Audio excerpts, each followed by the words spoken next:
Granulation tissue का मतलब है new connective tissue during the healing. जब भी आपने देखा होगा चोट वोट लग जाती है तो वो अगर हील हो जाती है तो पहले उसका कलर पिंक।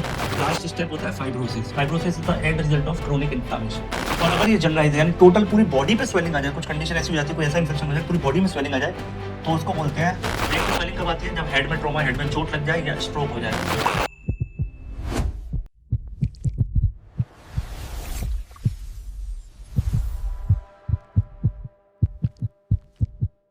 तो पिछले वीडियो में हमने देखा था साइन, सिम्टम, सिंड्रोम, डिसीज, ये सारे टर्म्स जो जनरल हैंडबुक ऑफ एनाटॉमी में दिया उनको हमने डिटेल में देखा था, उनका रिलेशनशिप देखा था। अब इस वीडियो में हम कोशिश करेंगे साइन सिम्टम्स को और डिटेल में जानने की। तो वहां एक टर्म दे रखा है इन्फ्लामेशन। ठीक, इन्फ्लामेशन क्या होता है बेटा? Inflammation is body's protective response to injury, infection और irritation, aiming to remove harmful stimuli and initiating healing. Inflammation can be acute or chronic. Clear? If the inflammation is persistent for 24 to 36 hours, I will call it acute. But if the inflammation is for more than week, it should be chronic. अब classical sign क्या है? ठीक है, आप कैसे पहचानोगे कि इस particular organ या पर्टिकुलर सिस्टम में इन्फ्लामेशन है, इस पर्टिकुलर टिश्यू पे? तो यहाँ पे लैटिन वर्ड यूज होते हैं क्लासिकल साइन को, जिसको सेल्सस बोला जाता है। अगर आपको टिश्यू के अंदर रेडनेस दिख रही है, कहीं पर चोट लगी वहां रेडनेस दिख रही है, तो उसको क्लासिकल टर्मिनोलॉजी उसके लिए क्या है? रूबर। स्वेलिंग के लिए क्या है? ट्यूमर। हीट के लिए कैलोर। पेन के लिए डॉलर। और लॉस ऑफ फंक्शन को बोलते हैं फंक्शियोलेसिया। फंक्शियोलेसा। फंक्शियोलेसा। ठीक है, ये किसके लिए? लॉस ऑफ फंक्शन के लिए। तो किसी भी जगह पर इन्फ्लेमेशन होने पर ये 5 क्लासिकल साइन आपको देखने को मिलेंगे। इनके नॉर्मल नेम इधर दे रखे हैं और इधर दे रखे हैं इनके लैटिन टर्म्स। क्लियर? अब इन्फ्लेमेशन दो टाइप का है, मैंने बोला था अभी, एक एक्यूट और एक क्रोनिक। एक्यूट क्या है? ये इसमें रैपिड ऑनसेट होता है, शॉर्ट ड्यूरेशन के लिए होता है, प्रीडोमिनेंस ऑफ न्यूट्रोफिल। यानी इस केस में आप किसी पेशेंट का अगर ब्लड टेस्ट कराएंगे तो उसमें क्या देखने को मिलेगा? न्यूट्रोफिल की काउंट जो है वो ज्यादा दिखेगी। और अगर जैसे एक्यूट अपेंडिसाइटिस, किसी को appendicitis, साइटिस means inflammation of appendix, और अगर एक्यूट है तुरंत पेट में दर्द होगा, तुरंत मतलब अनबियरेबल पेन होगा, तो अगर आप ऐसे पेशेंट का ब्लड टेस्ट कराएंगे तो उसमें न्यूट्रोफिल की काउंट ज्यादा होगी। क्रोनिक इन्फ्लेमेशन में मतलब होता है slow onset, long duration, predominance of lymphocyte. Clear? And macrophages. तो लिम्फोसाइट और मोनोसाइट, क्योंकि मोनोसाइट से ही कन्वर्ट होकर क्या बनता है? मैक्रोफेज। जैसा हमें देखने को मिलता है ऑटो इम्यून डिसीज में, जिससे न्यूमेटेड आर्थराइटिस, आपको पता है ऑटो इम्यून डिसऑर्डर है। कैसा है? Auto immune disorder. क्लियर? इसके अलावा इन्फ्लेमेशन से ही रिलेटेड कुछ टर्म्स हैं, जैसे एक आपने नाम सुना होगा एडिमा। कई बुकों में इसको ओईडीएमए करके भी लिखा जाता है। एडिमा का मतलब होता है accumulation of fluid in the tissue due to inflammation. यानी कहीं पर अगर इन्फ्लेमेशन हो रखा है, क्योंकि आपको पता है इन्फ्लेमेशन एक प्रोटेक्टिव रिफ्लेक्स है, इससे पता चलता है कि हमारी बॉडी में कुछ गड़बड़ी चल रही है और हमें इसको ट्रीट करना है। ठीक है, इन्फ्लेमेशन एक तरीके का प्रोटेक्टिव रिफ्लेक्स है, राइट? अब इसके बाद है हाइपरईमिया। हाइपरईमिया में क्या है? Increase blood flow to the inflamed area, जिसकी वजह से वहां रेडनेस दिखती है। फेगोसाइटोसिस। फेगोसाइटोसिस मतलब ये जो मैक्रोफेज और लिम्फोसाइट है, ये पैथोजन को किल करेंगे, इससे लड़ेंगे, और वहां पर जो मरे हुए लिम्फोसाइट है वो इकट्ठे होंगे डेब्रिस के साथ, यानी मरे हुए पैथोजन के साथ। फिर होता है कीमोटेक्सिस।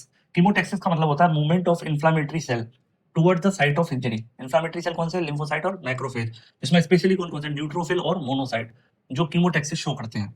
फिर वर्ड आता है पायरेक्सिया या फीवर, जिसको बोलते हैं।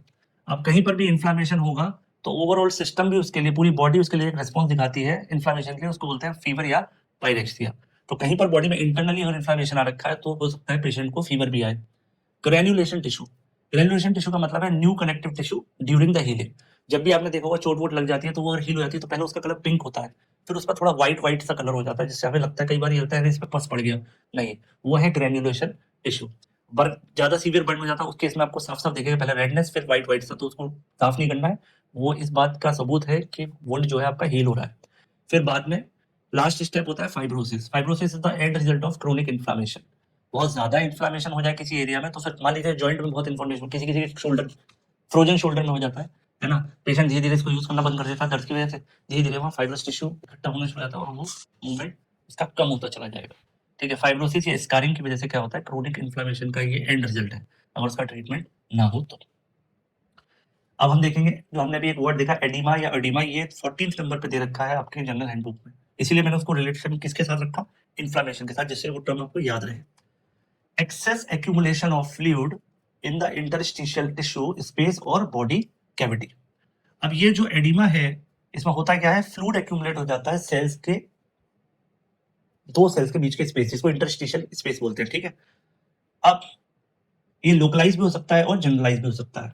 लोकलाइज मतलब तुमने देखा कई बार हम पैर लटका कर बैठे होते हैं, है ना, तो हमारे पैरों में स्वेलिंग आ जाती है, ठीक है। वो जो स्वेलिंग हो जाती है उसको बोलते हैं हम एडिमा, ठीक है, एडिमा।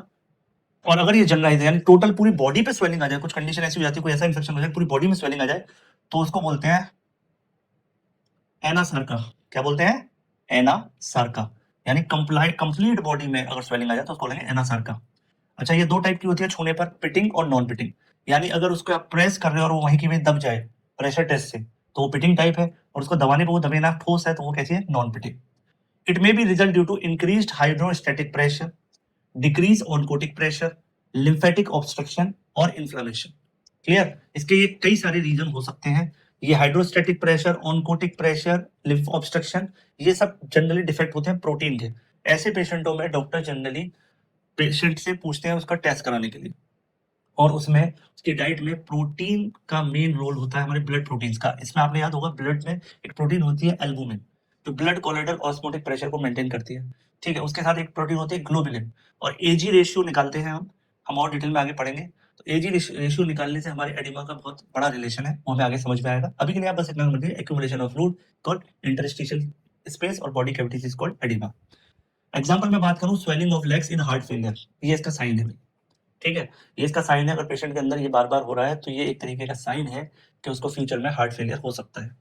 पेरी ऑर्बिटल एडिमा, कुछ कुछ लोगों के आंखों के नीचे यहाँ पे एक स्वेलिंग हो जाती है, फ्लूइड इकट्ठा हो जाता है। ये जनरली किन में देखने को मिलता है हमको? जिनको किडनी डिसीज होती है, राइट। तो ये सब साइंस है जो आप इस एडिमा के थ्रू अपने डायग्नोसिस को और परफेक्ट बना सकते हैं। इसके बाद अगर मैं एडिमा की बात करूं, तो एडिमा से मैं peripheral oedema, pulmonary oedema, cerebral oedema, angio-oedema, ascites, muscular oedema, anasarca, pitting oedema, non pitting oedema, ठीक है। ये आप इन सबको देख सकते हैं, है ना। पेरिफेरल एडिमा में क्या होगा? स्वेलिंग ऑफ लिप्स वो देखने को मिलती है, और ये डिपेंडेंट एरिया में ही होगा जहां पर पूरा बॉडी वेट जाएगा, राइट। लेग एडिमा इन हार्ट फेलियर एग्जांपल है इसका। पल्मोनरी एडिमा यानी fluid accumulation in the lungs, कुछ ऐसे डिसीज है जिनमें हो जाता है जब भी हार्ट की लेफ्ट साइड फेलियर होने वाला होगा, left side of the heart, तो ये हमें लंग्स पर स्वेलिंग देखने को मिलेगी due to accumulation of fluid. Cerebral का मतलब ब्रेन, तो ब्रेन में स्वेलिंग कब आती है? जब हेड में ट्रॉमा, हेड में चोट लग जाए या स्ट्रोक हो जाए, राइट। एंजियोएडिमा मतलब rapid swelling of dermis, subcutaneous tissue and mucosa. भाई म्यूकोसा क्या है? इंटरनल लाइनिंग ऑफ गट, है ना। जितने भी हमारे गैस्ट्रोइंटेस्टाइनल ट्रैक्ट है, रेस्पिरेटरी ट्रैक्ट है, यूरिनोजेनिटल ट्रैक्ट है, ये तीनों के तीनों ट्रैक्ट जो एक्स्ट्रा एनवायरनमेंट के टच में है, जो इंटरनल बॉडी के अंदर, उसको म्यूकोसा बोलते हैं, और बाहर उसको डर्मिस या एपिडर्मिस बोलते हैं, ठीक है। ये कब होता है? एलर्जिक रिएक्शन में कोई एलर्जी हो जाए या हेरिडिटी एंजियोएडिमा भी देखने को मिलता है, ठीक है। एलर्जी में आपने देखा स्किन का रैशेस बन जाते हैं। इसके बाद है एक वर्ड एसाइटिस। एसाइटिस का मतलब होता है accumulation of fluid in the peritoneal cavity, किसी किसी का पेट एकदम बहुत बाहर निकल जाता है, उसके अंदर उसकी पेरिटोनियल फ्लूइड बढ़ जाता है, तो इसके जो टमी है वो बहुत बाहर निकल जाती है, पूरी स्वेलिंग आ जाती है। एसाइटिस का आप इमेज डाल के गूगल पे देख सकते हैं, ठीक है। ये कब देखने को मिलता है? लिवर सिरोसिस और मैलिग्नेंसी वाले पेशेंट्स में। मैक्यूलर एडिमा, मैक्यूलर एडिमा मतलब रेटिना के आसपास, है ना, फ्लूइड का एक्यूमुलेशन हो जाना। ये कब देखने को मिलता है? डायबिटीज में, है ना। जब एंड स्टेज डायबिटीज होती है, काफी सीवियर डायबिटीज होती है, तो आंखों के नंबर ऊपर पे भी असर पड़ने लगता है, तो डायबिटिक रेटिनोपैथी, है ना। फिर है एनासार्का। एनासार्का का मतलब है सीवियर जनरलाइज। ये ऊपर वाली जितनी थी वो सब लोकलाइज थी, है ना, कुछ पर्टिकुलर लोकेशन पे होती है, उसी हिसाब से उनका नाम था, जैसे पल्मोनरी है, सेरिब्रल है, एंजियोएडिमा है, एसाइटिस है, मैक्यूलर है। लेकिन ऐसा करा मतलब ओवरऑल बॉडी, और ये कब देखने को मिलता है? नेफ्रोटिक सिंड्रोम या हार्ट फेलियर के टाइप में ये चीज देखने को मिलती है, जब केस ज्यादा खराब हो जाता है। पिटिंग एडिमा का मतलब है indentation persist after pressing of swallow area, जहां भी स्वेलिंग आ रखी है उसको आप प्रेस करोगे तो गड्ढा वहां पे बना हुआ रह जाएगा। इस तरीके की जो स्वेलिंग है वो कहां देखने को मिलती है? हार्ट फेलियर और किडनी डिसीज में। और नॉन पिटिंग का मतलब है नो इंडेंटेशन, मतलब आप उसको प्रेस करोगे वो प्रेस होकर फिर से अपना शेप जल्दी से रिगेन कर लेगा, मतलब वो ठीक से प्रेस नहीं होगा। ये कब देखने को मिलेगा? आपकी लिम्फेटिक वेसल में जब ऑब्स्ट्रक्शन हो जाएगा तब देखने को मिलेगा। ये केस कौन सा होता है? लिम्फो एडिमा और हाइपोथायरॉइडिस के पेशेंट में, या मिक्स्ड एडिमा जो हाइपोथायरॉइडिज्म में देखने को मिलता है, उस केस में ही आपको देखने को मिलेगा। ये टर्म आपके दिमाग में थोड़ा थोड़ा बैठेंगे तो आपको एक कॉन्फिडेंस बनेगा कि हाँ ये मैंने वहां पढ़ा था, ठीक है। ये अभी डायरेक्टली आपके काम नहीं आएंगे क्योंकि ये सारे टर्म्स मेडिसिन से रिलेटेड है, लेकिन जनरल हैंडबुक ऑफ एनाटॉमी में दिए हुए हैं, इसलिए मैं इनको थोड़ा थोड़ा आपको आइडिया दे रहा हूँ कि इनका रिलेशन किस तरीके से है आपस में। फिर 15, 16 और 17 नंबर पे 3 टर्म दे रखे हैं, थ्रोम्बोसिस, एम्बोलिज्म और हिमोरेज, ठीक है। थ्रोम्बोसिस, एम्बोलिज्म और हिमोरेज, ये तीनों टर्म आपस में रिलेटेड है। समझते हैं क्या रिलेशन है, चलिए ठीक है। पहले समझते हैं डेफिनेशन को। थ्रोम्बोसिस का मतलब है फॉर्मेशन ऑफ ब्लड क्लॉट और thrombus with in the blood vessel, ठीक है, एक ब्लड वेसल के अंदर अगर ब्लड क्लॉट बन जाए तो उसको मैं बोलता हूँ थ्रोम्बोसिस, ठीक है। इसमें मेन प्रोसेस क्या होती है, क्लॉट फॉर्मेशन इन सीटू, मतलब जिस लोकेशन पर क्लॉट बना है वहीं पर ब्लॉकेज कर देगा। होता किस वजह से, कॉज क्या है इसका, एंडोथेलियल इंजरी, स्टेसिस, हाइपरकोएगुलिटी, और बोलते हैं विरकोस्ट्राइड बोलते हैं इसको, ये आप मेडिसिन की बुक में पढ़ोगे हैरिसन में, ये वहां का टर्म है, वहां से मैंने लिया है। तो आपको याद रखना है कि जो एंडोथेलियल इंजरी है, यानी आपकी ब्लड वेसल की जो इनर लाइनिंग है उसमें कहीं छोटी मोटी चोट लग जाए या उसका जो स्मूथ सरफेस है वो खराब हो जाए, उसकी वजह से बार बार इंटरनल क्लॉट बनते रहते हैं, ठीक है। Location is at the site of origin, location इसकी क्या रहेगी, जहां बना है वहीं रहेगा, ठीक है। ब्लड फ्लो पे इसका इफेक्ट क्या देखने को मिलेगा, पार्शियल या कंप्लीट ब्लॉकेज कर सकता है, जिसकी वजह से क्या हो जाएगा, इस्कीमिया, यानी किसी ऑर्गन को ब्लड सप्लाई बंद हो जाएगी, है ना। उस इस्कीमिया की वजह से कौन कौन से क्लिनिकल डिसीजों में ये सब देखने को मिलता है, डीप वेन थ्रोम्बोसिस, है ना, कोरोनरी थ्रोम्बोसिस, सेरिब्रल थ्रोम्बोसिस। तो जब डीप वेन थ्रोम्बोसिस होगा उस केस में तुमने देखा होगा पैरों में क्या कहते हैं, नीले नीले निशान बन जाते हैं और सूजन आ जाती है। कोरोनरी थ्रोम्बोसिस में मायोकार्डियल इंफार्क्शन हो सकता है। सेरिब्रल यानी ब्रेन में थ्रोम्बोसिस अगर हो जाए तो स्ट्रोक हो सकता है, यानी पैरालिसिस हो सकता है। रिलेशनशिप क्या है कि अगर ये अपनी जगह पर रहेगा तो थ्रोम्बोसिस है, और अगर ये मूव करने लगे, उखड़ जाए अपना सरफेस से, तो ये क्या बन जाएगा, एम्बोलिस, ठीक है। ये क्या करेगा, एम्बोलिस, अगर ये अपनी जगह से उखड़ के कहीं दूसरी जगह पहुंच जाए ब्लड के थ्रू। तो इस केस में ट्रीटमेंट में हम क्या देते हैं, एंटीकोगुलेंट, यानी इस क्लॉट को हम खोल देंगे दवाइयों से, है ना, थ्रोम्बोलाइटिक, लाइटिक मतलब ब्रेक डाउन, ऐसी दवाइयां देंगे जिससे वो थ्रोम्बोसिस या जो क्लॉट है वो टूट जाए। अब अगला टर्म है एम्बोलिस, ये है obstruction of vessel by material, that is embolus, travelling throughout the blood stream. तो ये स्टैटिक था, एक जगह पे बना था, ब्लॉकिंग करती थी। ये क्या है, ऑब्स्ट्रक्शन कर रहा है, कहीं बड़ी वेसल से निकला और छोटी वाली वेसल में जाके फंस गया। क्लॉट भी हो सकता है और कुछ अदर मटेरियल भी हो सकता है, लिपिड विपिड के मॉलिक्यूल हो सकते हैं, है ना। Dislodged thrombus called thromboembolus, fat, air, amniotic fluid, tumour cell, कुछ भी इनमें से होता है जो एक जगह से उखड़ के सर्कुलेशन में आ जाए और आगे जाके छोटे डायमीटर वाली ब्लड वेसल्स को ये ब्लॉक कर दे। इसका जो लोकेशन है वो हमेशा डिस्टेंस साइड पे होगा, यानी जहां ये बना था वहां तो कोई दिक्कत नहीं, क्योंकि वहां डायमीटर ज्यादा है, ये दूसरी जगह पे जाके अफेक्ट करेगा। इसका भी मेन साइन है, ये ब्लॉक करेगा, ब्लॉकेज करेगा, तो ये भी सेम इस्कीमिया, इन्फेक्शन या हेमरेजिक इन्फेक्शन जैसे कंडीशंस पैदा करेगा। जनरली ये कहाँ देखने को मिलता है, पल्मोनरी एम्बोलिस, लंग्स में, सेरिब्रल एम्बोलिस या फैट एम्बोलिस, ठीक है। रिलेशनशिप क्या है इसका, it may lead to haemorrhage due to ischaemic damage और रीपरफ्यूजन। ट्रीटमेंट सेम ही रहेगा, एंटीकोगुलेंट देंगे सर्जिकल रिमूवल्स के थ्रू, अगर हमें पता चल जाए कहाँ पर है, एमआरआई के थ्रू ये पता चल भी जाता है, तो हम क्या करेंगे, एम्बोलेक्टोमी करेंगे, ठीक है। यानी एक जगह पर क्लॉट बन गया है, वहां तक थ्रोम्बोसिस, वहां से अगर वो सर्कुलेशन में, यानी स्टैटिक क्लॉट को मैं बोलता हूँ थ्रोम्बोसिस और मोबाइल क्लॉट को मैं बोलता हूँ एम्बोलिस। अब हेमरेज क्या है, हेमरेज इन्हीं से रिलेटेड वर्ड है, अगर आप ध्यान से देखें। हेमरेज में क्या है, escape of blood from ruptured vessel, ठीक है। अब दोनों केसों में रप्चर नहीं हुई थी, ब्लड वेसल नॉर्मल थी, बस उसका डायमीटर ब्लॉक हुआ था, यहाँ पूरी की पूरी ब्लड वेसल फट जाएगी, ठीक है, और उससे ब्लड लीक होगा। तो इसमें मेन प्रोसेस क्या है, ब्लड लीकेज, क्लियर। और दोनों में क्या था, क्लॉट फॉर्म होके ब्लॉकेज। ये कब होगा, कोई चोट लग जाए, ट्रॉमा है, वेसल्स में रप्चर हो जाए, एन्यूरिज्म हो जाए, हाइपरटेंशन हो जाए, ब्लीडिंग डिसऑर्डर हो जाए, ठीक है। इस तरीके की कोई भी बीमारी, मतलब ट्रॉमा का मतलब कहीं चोट लग जाए, वेसल पे कट लग जाए, ठीक है। एन्यूरिज्म में क्या होता है कि मान लो कोई कहीं पर एक बल्बस स्ट्रक्चर बन गया, वो फट गया, ठीक है। हाइपरटेंशन, ब्लीडिंग, एनी टिश्यू और कैविटी, इंटरनल और एक्सटर्नल, लोकेशन कहीं भी हो सकती है इसकी, है ना। लॉस ऑफ ब्लड वॉल्यूम, इसका सबसे बड़ा दिक्कत क्या है कि जब ब्लड लॉस होगा, ब्लीडिंग होगी कहीं से, तो ब्लड लॉस होगा तो ब्लड का वॉल्यूम कम होगा, और इससे टिश्यू परफ्यूजन, यानी हर टिश्यू को अपने सर्वाइवल के लिए ब्लड चाहिए, वो उसको नहीं मिलेगा। इसके पॉसिबल कॉन्सिक्वेंस क्या हो सकते हैं, हाइपोवॉलेमिक शॉक और डेथ भी हो सकती है सीवियर केस में, ठीक है। तो यहाँ पे क्लिनिकल एग्जांपल की मैं बात करूं, पॉसिबल कॉन्सिक्वेंस आपको समझ में आ गया, या तो एनीमिया होगा या हाइपोवॉलेमिक शॉक में चला जाएगा पेशेंट, और सीवियर केस में क्या हो सकता है, डेथ हो सकती है। क्लिनिकल एग्जांपल में अगर मैं बात करूं इसकी, तो आपको कहाँ कहाँ ये देखने को मिलता है, इंट्राक्रेनियल हेमरेज, यानी ब्रेन के अंदर कोई नस फट जाए तो उससे, गैस्ट्रोइंटेस्टाइनल ब्लीडिंग, आपके पूरे गट में कहीं पर कोई दिक्कत हो जाए तो वहां भी इंटरनल ब्लीडिंग शुरू हो सकती है।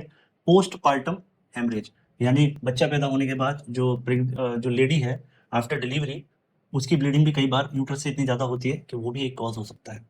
Relationship with others, so it can trigger thrombosis as a part of hemostasis or cause anemia that affect the clotting, clear। तो इसका क्या, ये किस प्रोसेस को ट्रिगर कर सकता है, थ्रोम्बोसिस, यानी क्लॉट फॉर्मेशन को ये ट्रिगर करेगा, बढ़ा देगा हेमरेज, लेकिन as a part of haemostasis, clear. Haemostasis मतलब ब्लड को स्टॉप करना, ब्लड लॉस को स्टॉप करना। हीमोस्टेसिस का एक स्टेप होता है ब्लड क्लॉटिंग, उसके और भी कई स्टेप है, ये हम फिजियोलॉजी में सीखते हैं, राइट। ट्रीटमेंट क्या है, हीमोस्टैटिक एजेंट, आपको कुछ ऐसी दवाइयां देनी होंगी जिससे ब्लड का क्लॉटिंग टाइम कम हो जाए, है ना, वो जल्दी से क्लॉट हो जाए, ठीक। और ट्रांसफ्यूजन यानी एक्सटर्नली हम उसको ब्लड देंगे, और जो ब्लड वेसल में कट लग गया है या रप्चर हो गया है उसकी हम सर्जिकल रिपेयर करेंगे। तो एक तरीका ये है हेमरेज को कंट्रोल करने का। अब ये सबकी सब तीनों की तीनों बीमारियां अगर ध्यान से आप नोटिस करें तो ये ब्लड वेसल में होने वाले डिफेक्ट हैं। एक में थ्रोम्बोसिस बन गया, ब्लॉकेज हो गई, है ना, इंटरनली। दूसरे में कहीं दूसरी जगह पर ब्लॉक बना था और यहाँ आके इसको ब्लॉक कर दिया, छोटी वाली आर्टरी या वेन को, ठीक है, वो ऑब्स्ट्रक्शन कर दिया due to difference in the diameter. और तीसरे वाले में पूरी की पूरी ब्लड वेसल में कट हो गया या वो खुद से रप्चर हो गई वीक होने की वजह से, ब्लड प्रेशर हाई होने की वजह से, और उसमें से ब्लड लीक हो गया तो ब्लड लॉस हो गया। तो ये तीनों टर्म आपस में रिलेटेड है। क्लियर? तो इस वीडियो को यही कंप्लीट करते हैं, काफी लंबी वीडियो हो गई।